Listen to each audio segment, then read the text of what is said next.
Civil 3D provides many ways to create horizontal alignments.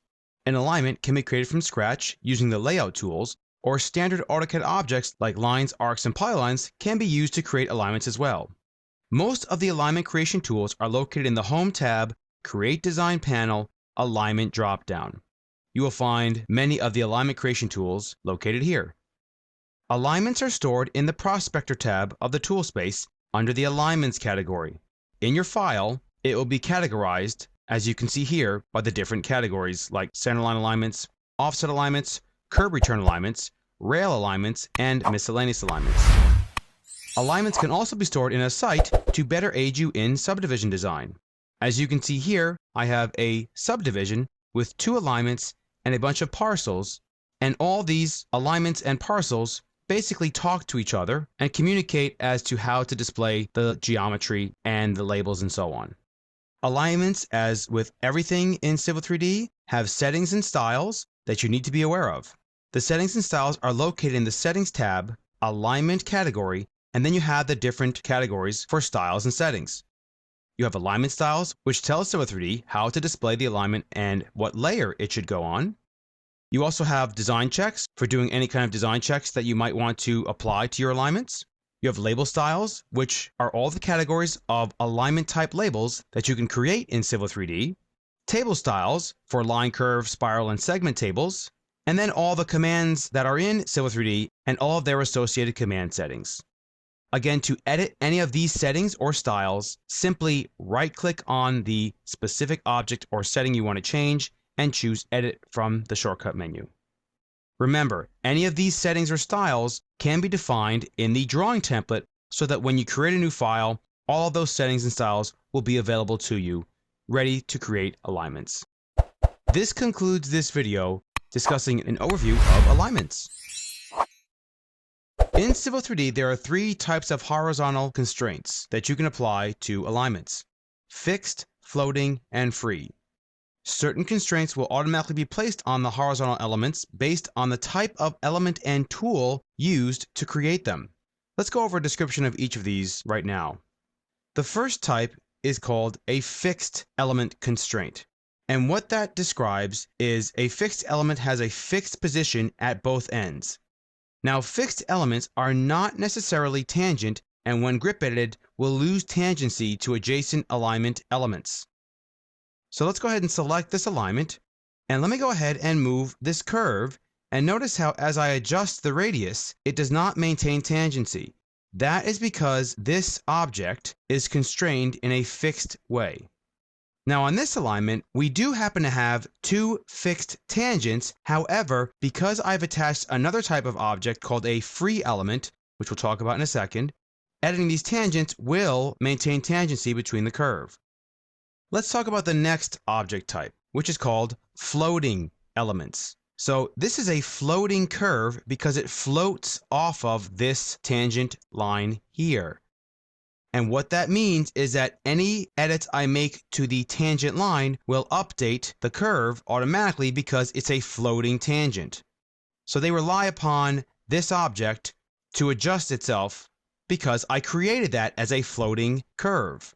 As I stated before, the last object type is a free element. And a free element is tangent to 2 other alignment entities such as 2 lines or 2 curves. That is the example that we have here. Although these are 2 fixed tangents, this is a free curve and will maintain tangency because it's constrained by both. We will discuss how you create the different constraint types when we talk about creating alignments with the 2 different methods in future videos.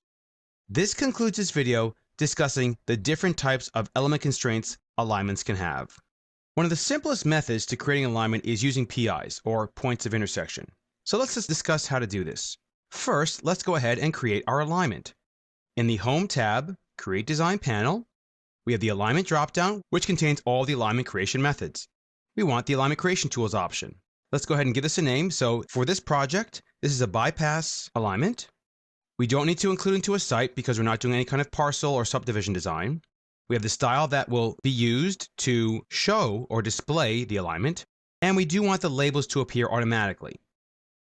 We're not using design criteria, but note that you can use design criteria which will follow AASHTO methodologies for super elevation and speed limits.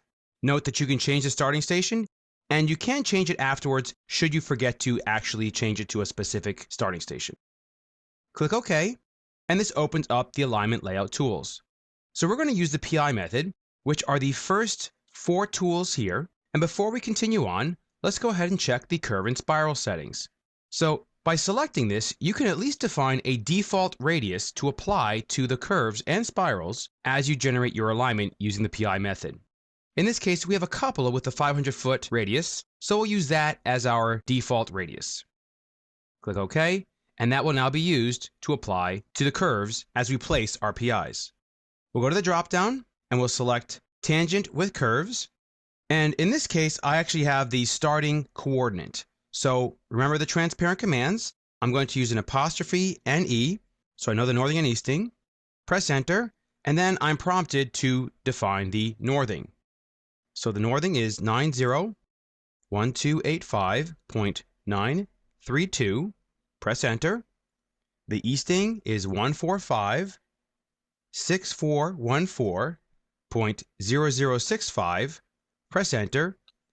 And now I'm done with entering my northing and easting, so to get back to the original command, as with all transparent commands, press Escape once, and you will notice that your alignment has begun at the correct northing and easting.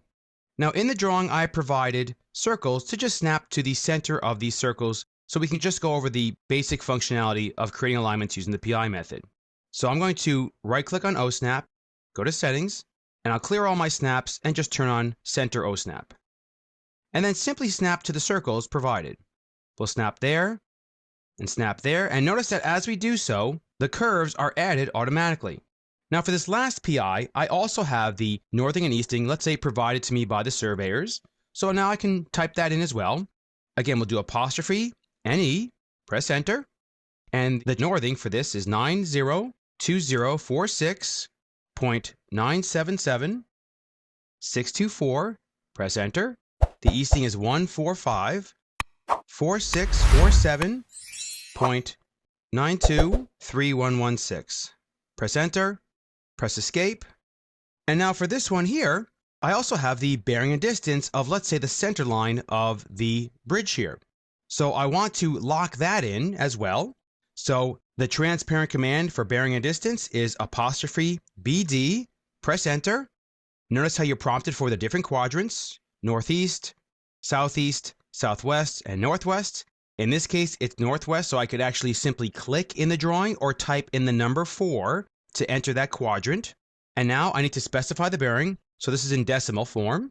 So I don't need to enter north and west as far as the bearing goes. I can simply type in 66.4514 for degrees, minutes, and seconds.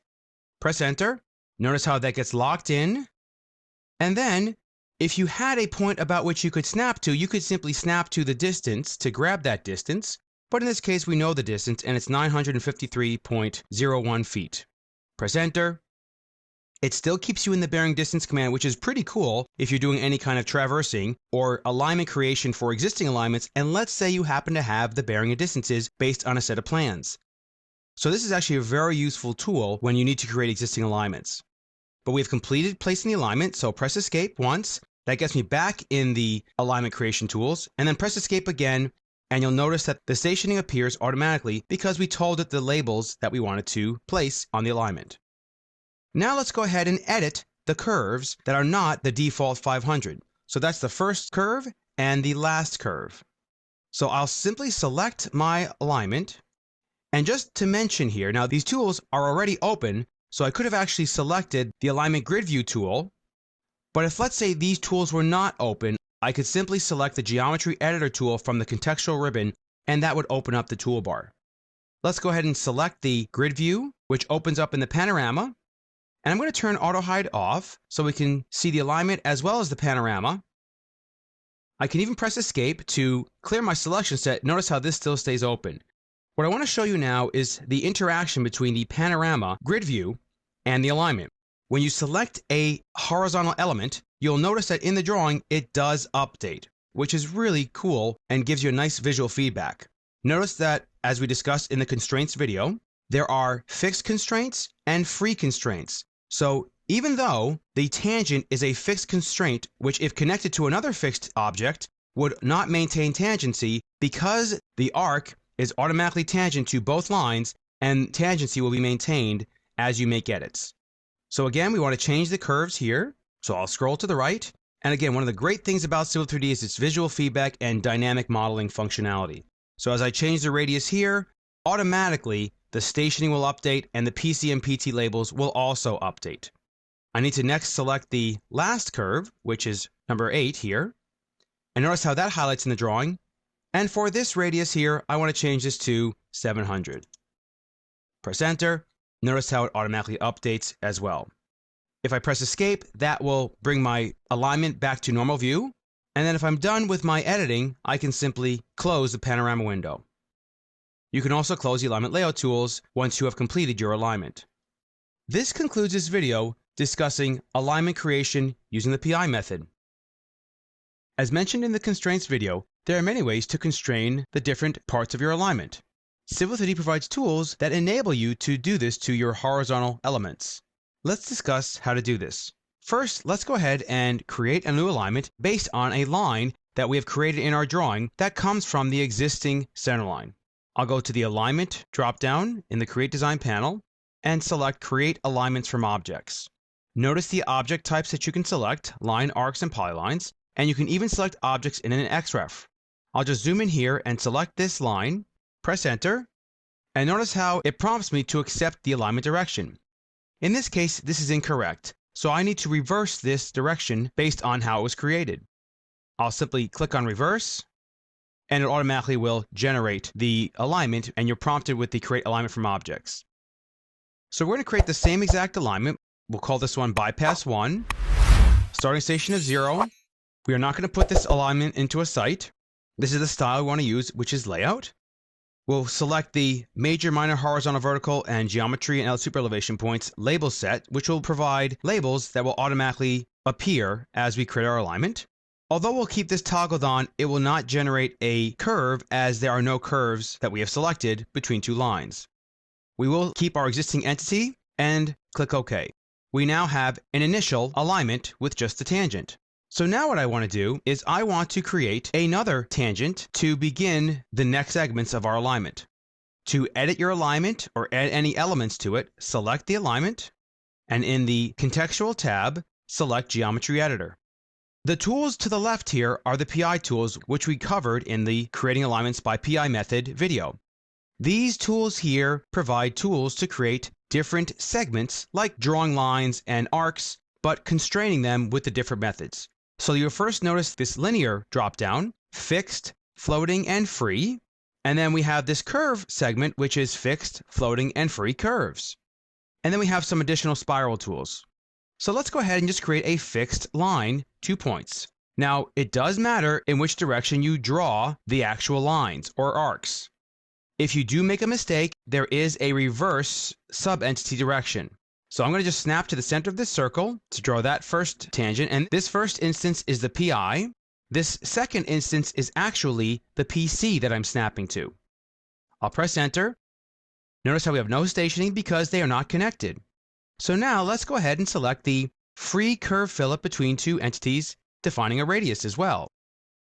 Again, when you don't know what to do, look to the command line window. Select first entity. This is just like the standard AutoCAD fillet command. I'll select this one, and then this tangent. Is the curve less than or greater than? In this case, it's less than. And then what's our radius? But notice the options available. You can define by curve length, tangent length, chord length, mid-ordinate distance, external, or degree of curvature. In this case, the radius is 850 feet. Press Enter, and there's our radius. If you press Enter again, notice how the stationing updates. By stationing updating, you know that your alignment is continuous. If you do not have stationing or labeling, then you know that somewhere you've made a mistake and you need to delete sub-entities and recreate your information. Let's go ahead and create this next horizontal element. We want to create a floating curve, and I happen to have the distance. So in this case, this is not the PI, this is the PC. So I need to generate a floating curve off of this line. So this tangent will be its constraint. I will select the More Floating Curves, and then I want to do a From Entity End, Radius, and Length. So I have the end, which of course is the endpoint of the tangent. I have a radius, and I will have the length as well. Again, look to the command line window when you don't know what to do. Select entity to attach to. I want to attach it to here. Should it go clockwise or counterclockwise? So that's right or left. In this case, it's clockwise. We'll specify a radius, which in this case, it is 500. And then what's the curve length? So in this case, I know it. But if I don't, I could actually snap from here and then define a length dynamically within Civil 3D. So the length is 167.78. Press enter again.